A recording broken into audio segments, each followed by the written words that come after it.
Pagi tadi, Jazimin Abdul Jalil bersama peguamnya Akbardin Abdul Kabir hadir ke Pejabat Pendaftar Mahkamah Tinggi Sivil Jalan Duta bagi memfailkan 2 saman terhadap Polis Diraja Malaysia dan Kerajaan Malaysia.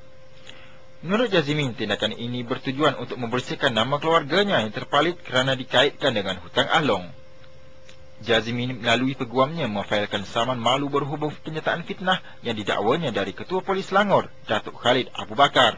Mengenai alung yang diwawarkan di mana mengatakan penyebab kehilangan anak saya disebabkan bapaknya. Beliau menambahkan Ketua Polis Selangor sebagai defendant pertama, Ketua Polis Negara sebagai defendant kedua, manakala Kerajaan Malaysia pula sebagai defendant ketiga. Jazimin melalui nasihat peguamnya memohon ganti rugi am sebanyak 2 juta ringgit.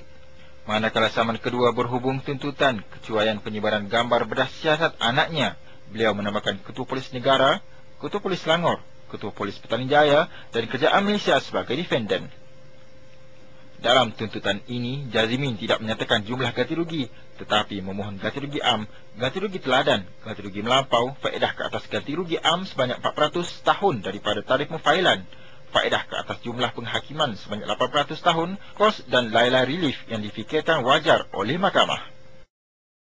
Sebenarnya segi berapa nilainya sebenarnya bukan jadi soal.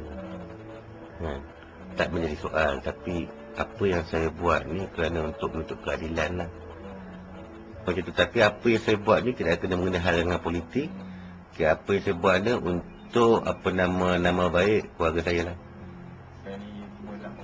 Nak membersihkan nama saya. Di mana apa yang berlaku, apa yang terjadi tak ada kena mengena dengan kes alung.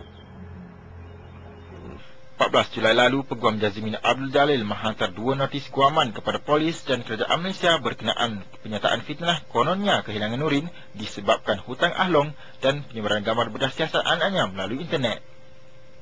Melalui notis saman malu yang dikemukakan, pihak defendant diminta bertanggungjawab terhadap kenyataan dikatakan palsu serta diminta memohon maaf melalui akhbar tempatan berkuat kuasa 7 hari dari tarikh notis atau tindakan undang-undang akan dikenakan kepada para defendant.